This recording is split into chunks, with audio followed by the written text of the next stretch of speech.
Karnataka, Goa, Maharashtra, Gujarat, Rajasthan, Punjab, Jammu, Srinagar, Kargil, Leh, Ladakh, Himachal, Haryana, Uttarakhand, UP.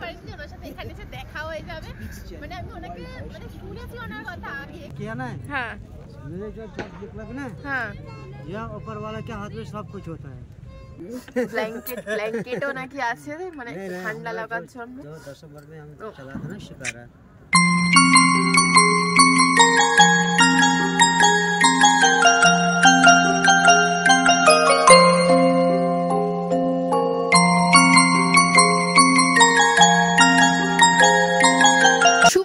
বন্ধুরা, আমার হানিমুনের কাশ্মীর ট্রিপের ব্লগে সবাইকে জানাই আমন্ত্রণ।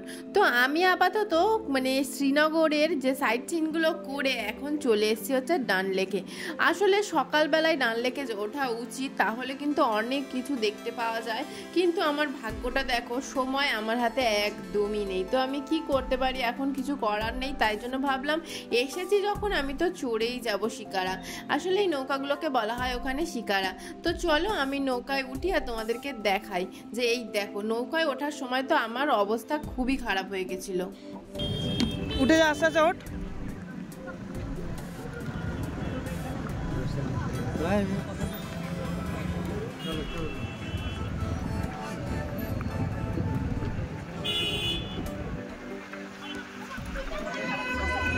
কিচ্ছু হবে না,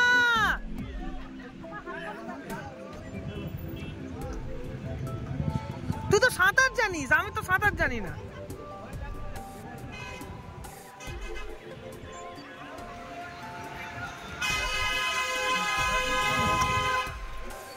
তো শিকারায় ওঠার সময় তো আমি প্রচণ্ড ভয় পেয়ে গেছিলাম, কিন্তু যখন এই ভিউটা দেখলাম আহা, আর আমি ভেবেইছিলাম আমি যখন এখানে এসেছি শিকারাতে আমি উঠবই, কারণ যদি একবার এখান দিয়ে চলে যাই লাইফে আর যে কবে আসবো আর আসতে পারবো কি পারবো না তা কোনো জানা নেই।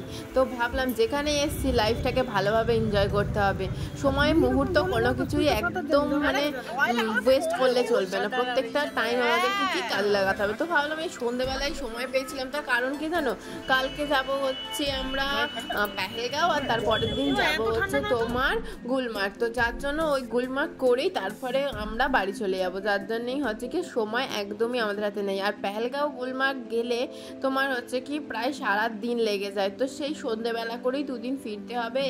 এই ডাল লেকের পাশেই হোটেল নেওয়া আছে, এখানেই ফিরতে হবে, কিন্তু এখানে গেলে আসাটা খুব মুশকিল, ওই জন্যেই আমরা এই সময় শিকারাটা চড়ছি।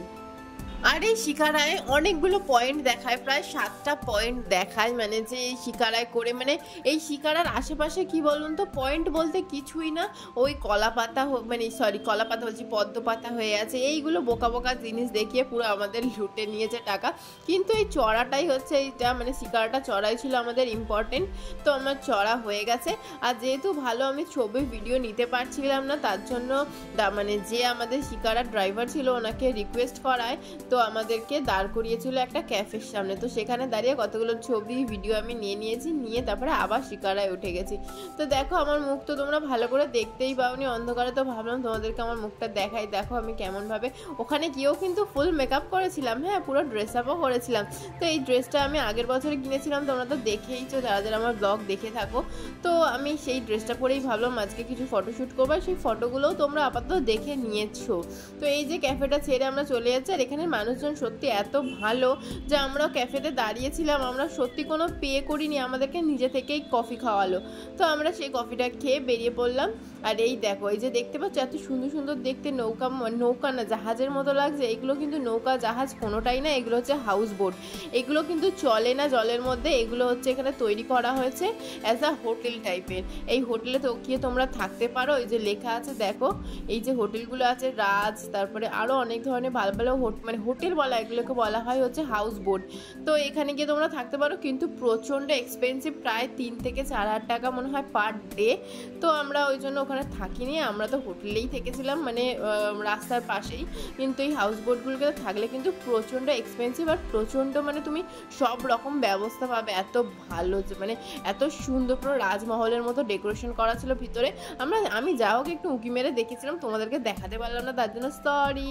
তো চলো আমরা, আর একটা বিপদ ঘটে গেছিলো, দেখতে পাচ্ছ এই যে এত হাওয়া দিচ্ছে, কিছু লক্ষ্য করতে পারছো, প্রচণ্ড হঠাৎ ঝড় উঠে গেছিলো, যার কারণে আমাদের কি অবস্থা হয়েছিল পুরোটা ওটা তোমাদেরকে দেখাবো, চলো। তো আমরা যেতে যেতে খালি দেখো ধারের দিক করে করে যাচ্ছিলাম, মানে ওই যে হাউস বোটগুলো আছে হাউস বোটগুলোর পাশে পাশে হয়ে যাচ্ছিলাম যাতে আমরা কোনো কারণে ফেসে না যাই। তো গিয়ে আমরা আটকে যাচ্ছিলাম। এই দেখো কিরম হাওয়া দিচ্ছে দেখেছো খালি, আর আমার মুখের অবস্থা দেখেছো, আমি প্রচণ্ড ভয় পেয়ে গেছিলাম। তো আমার হাসি তো সবসময় বারকরার থাকে, ওই জন্যই আমার হাসি সবসময় ছিল, কিন্তু মনের ভিতরটা দেখেছো একবার আমি শক্ত করে নৌকাটা ধরেছিলাম, কিন্তু অবস্থা এতটাই ক্রিটিক্যাল হয়ে গেছিলো। লাস্টে দেখো আমাদেরকে সাইডে নিয়ে গিয়ে আমাদের ড্রাইভার এই দেখো এখানে এসে দাঁড় করিয়ে দিয়েছে একটা দোকানের পাশে, মানে ওই মানে ওই যে মানে যাই বলা হোক ওটা নদী বা কি, দেখতে পাচ্ছি হাওয়া কি প্রচণ্ড পরিমাণে হচ্ছে। ওইখানে দোকানও ছিল, মানে ওই জলের মধ্যেই দোকান, সেই দোকানের মধ্যে আমাদেরকে দড়ি দিয়ে বেঁধে, মানে আমাদেরকে না নৌকাটাকে মানে শিকারাকে দড়ি দিয়ে বেঁধে রেখে দিয়েছিল, মানে এতটা হাওয়া দিচ্ছে প্রচণ্ড, যার জন্য আমরা দাঁড়িয়ে গেছি। হাতে বেরোনোটা ঠিক হয়নি আমাদের, সবারই পেটের প্রবলেম হচ্ছে, পাশে ছুটছিলাম খাওয়া দাওয়া তো বন্ধ হলো, প্রচণ্ড ঠান্ডা লাগছে, প্রচণ্ড হাওয়া দিচ্ছে।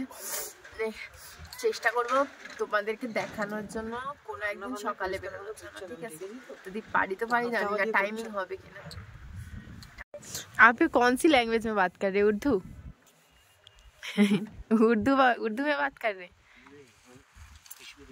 कश्मीरी।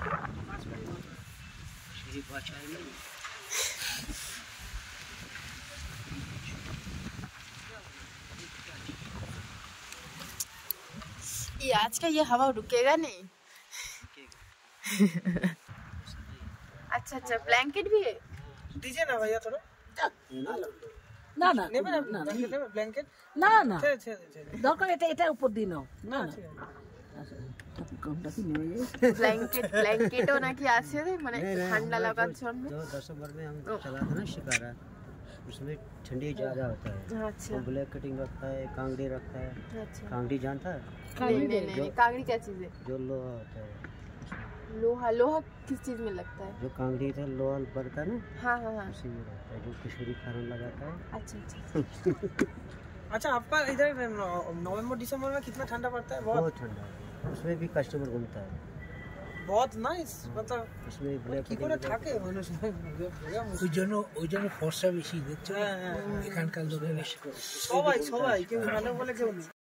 তো অনেকক্ষণ ধরে ওনার সাথে কথা হলো, আর অনেকক্ষণ ধরে আমরা দাঁড়িয়েছিলাম, মানে ওনার টাইমটা সত্যি ওয়েস্ট হয়ে যাচ্ছিলো, কারণ ওনারা বাড়ি চলে যায় এই মুহূর্তে। তখন প্রায় বাজে 9টা মতো, আমরা তখনও শিকারাতে ছিলাম, আর ঠান্ডায় আমাদের অবস্থা প্রচণ্ড খারাপ হয়ে গেছিলো। আর যেই নৌকা ছেড়েছে আমার অবস্থা তো কাহিল হয়ে গেছিলো, কারণ আবার ঝড় উঠেছিল।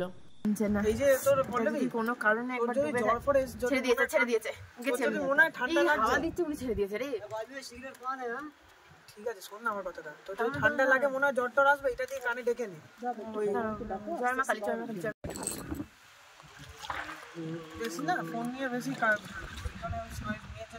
তো তোমরা দেখতেই পাচ্ছ প্রচণ্ড টাইপের ঝড় দিয়েছিল, তার মধ্যেও ফিরে আসতে হচ্ছিল। জানি না কোনোভাবে যদি একবার নৌকাটা ডুবে যেত, তো আমরা যখন জিজ্ঞাসা করলাম আমাদের যে নৌকা ড্রাইভারকে যে কি এটা কি ডুবে যেতে পারে, তো সত্যি আমাদেরকে হয়তো উনি ভয় দেখাচ্ছিল কি জানি না, সত্যি বললে এটা নাকি ডুবেও যায়। তো আমি ইউটিউবে দেখলাম সেই মুহূর্তেই খুলে, তো সত্যি নাকি অনেকবার এই নৌকা অনেকবার না দু একবার ডুবেও গেছে, কারণ এই ঝড়ে ওরা বেরোয় না। তো পরে এসে জানতে পেরেছিলাম, দেখি অনেকেই এই সময় বেরোতে চাইছিল, যেহেতু টাইম পাবে না, তো এসে জানতে পারলাম অনেককেই ছাড়েনি। কিন্তু আমরা যখন নৌকাটা ধরেছিলাম তখন কিন্তু এতটা ঝড় ছিল না, হালকা হালকা হাওয়া দিচ্ছিল, কিন্তু ছাড়ার পরে এতটা ঝড় দিয়েছে, মানে ওরাও বুঝতে পারেনি আর আমরাও চড়ে গেছিলাম। তো খুব মানে ভয়ঙ্কর অবস্থা হয়ে গেছিল। হ্যাঁ ওই যে চিনার হোটেলটা, এটাই বললাম, এটাতেই দাঁড়িয়েছিলাম, ওইদিকে সেই চীনা পাতা গার্ডেনের মধ্যে। হ্যাঁ চীনা পাতা বললাম না, চিনতে হচ্ছে পাতাগুলো চীনা পাতা। হ্যাঁ এগুলো কি পাতা? এটা চীনা পাতা আছে, এই সময় তো দেখবে না।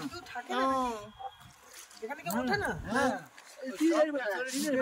লক করে দিয়েছি, তোমার পুরো অন্ধকার একদম, লাইটও জ্বলে না। দিনের বেলা দেখতে গেলে তো আছে সামনে, তারপরে এগিয়ে যাওয়া থাকে। চীনা হোটেল, এখানে চীনা পাতা পাওয়া যায়। চীনা পাতা, হ্যাঁ ওই যে বললাম চীনা চীনা পাতা যে হোটেলটা ফরেনারও থাকে অক্টোবর নভেম্বর চীনা পাতা। আচ্ছা আচ্ছা, ওরা আমার এইসব হোটেলে থাকে। ফরেনারদের এই টেম্পারেচারটা ওদের ভালো লাগে, কলকাতাতে ওরা। তো এটা ছিল আরেকটা পয়েন্ট যেটা আমাদেরকে দেখালো, এখানে নাকি কি চীনা পাতা হয়। চীনা পাতা মানে কি আমি সত্যি জানি না, তোমরা যদি সত্যি জেনে থাকো আমায় কমেন্ট করে জানাতে পারো।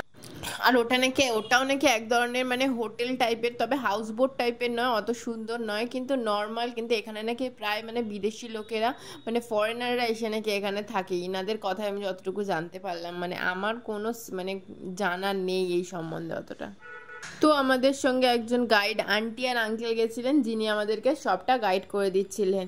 তো ওনাদের সাথে আসলে আমাদের দেখা হয়েছিল কাশ্মীরে গিয়ে, আর খুব গাইড করেছে আমাদেরকে, প্রচণ্ড কেয়ার করেছে সত্যি কথা, যার জন্য আমাদের মানে ঘুরতে খুবই মানে সুবিধা হয়েছে। না হলে হয়তো আমরা অনেকটা অসুবিধায় পড়ে যেতাম অনেক জায়গায় গিয়ে। একটু ওকে কথাটা লিখতেও প্রবলেম। হ্যাঁ হ্যাঁ, দুটো বাবলিকে একটা করে দিয়ে দিয়েছে, এটা কি অসভ্যতা কবে?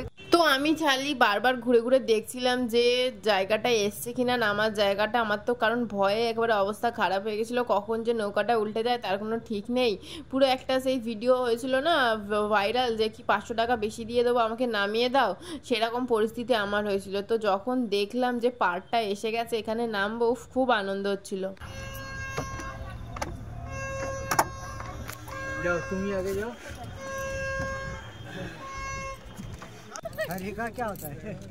हरिका नहीं, मैंने बोला कि रिक्स था क्या? ऋषिक ठीक है ठीक है ठीक है। ऋषिक में जो हमने ऋषिक किया ना, हाँ मुझे जो जब निकला ना, हाँ यह ऊपर वाला के हाथ में सब कुछ होता है, मगर हमारा ट्रेनिंग होता है बचाने के, कस्टमर को अच्छा बचाने। अच्छा अच्छा अच्छा अगर हम बाहर निकलेंगे ना हाँ तो वापस नहीं आ सकते, इसलिए मोड़ा मैंने जब हवा ज़्यादा आ गया मैंने मोड़ा अंदर से, इसलिए रुकता है उस वक्त हाउस बोट। তো তোমরাই শুনে নিলে যে এতটা রিস্ক ছিল যে নৌকা ডুবেও যেতে পারে। তো যাই হোক আমরা বেঁচে গেছি। তো বেঁচে গেছি তার একটা বড় কারণ ছিল যে আমাদের সাথে দেখা হওয়া ছিল একটা বড় লোকের। কেমন লাগছে পরিমলাকে পেয়ে? দেখা হয় সত্যি খুব ভালো লাগছে। আমি ভাবতে পারিনি যে ওনার সাথে এখানে এসে দেখা হয়ে যাবে। মানে আমি ওনাকে মানে শুনেছি ওনার কথা আগে, কিন্তু আমি দেখা হয়ে যাবে হঠাৎ, সত্যি এটা ভাবতে পারিনি। চল ইন্ডিয়া টু, এটা একটু বলে দিন, আমাদের ব্লগ চ্যানেল আছে একটু। আচ্ছা বলে দাও পরিমলা। রেডি? হ্যাঁ আমার নাম পরিমল কাঞ্জি, ওয়েস্ট বেঙ্গল কলকাতা থেকে। 2021 করলাম উড়িষ্যা, আন্ধ্রা, তামিলনাড়ু, কেরল, কর্ণাটক, গোয়া, মহারাষ্ট্র, গুজরাট, রাজস্থান, পাঞ্জাব, জম্মু, শ্রীনগর, কার্গিল, লেহ লাদাখ, হিমাচল, হরিয়ানা, উত্তরাখণ্ড, ইউপি, নেপাল, বেঙ্গল। 2022 করলাম all India, all state capital, Ranchi, Raipur, Bhubaneswar, Amravati, Hyderabad, Bangalore, Chennai, Pondicherry, Trivandrum, Panaji, Mumbai, Silvassa, Gandhinagar, Jaipur, Bhopal, Delhi, Chandigarh, Srinagar, Leh, Shimla, Dehradun, Lucknow, Patna, Gangtok, Guwahati, Itanagar, Kohima, Imphal, Aizawl, Agartala, Shillong, Kolkata. Thank you. ও হেঁটে যায় ওর লাদাখ ম্যারাথন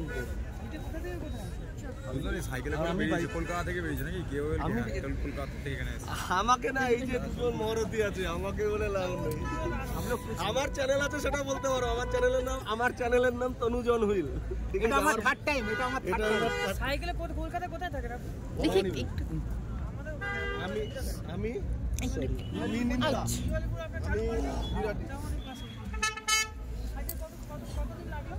ডাইরেক্ট আসলে এক মাস, আর ঘুরে আসলে 3 মাস।